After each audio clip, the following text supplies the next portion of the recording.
Welcome.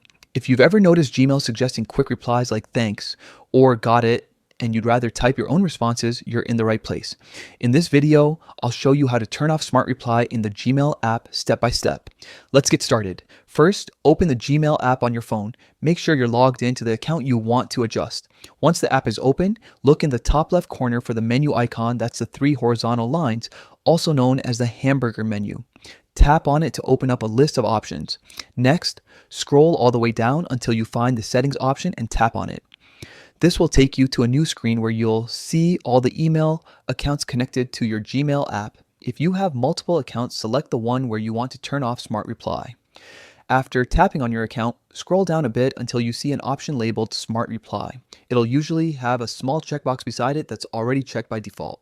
To disable this feature, simply tap the box to uncheck it. Once it's unchecked, Gmail will stop suggesting those automated reply options when you check your messages. And that's it.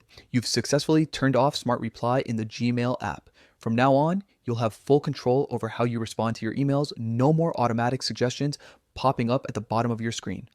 If you ever change your mind and want Smart Reply back, you can follow the same steps and just check the box again. It's that easy. Thanks for watching.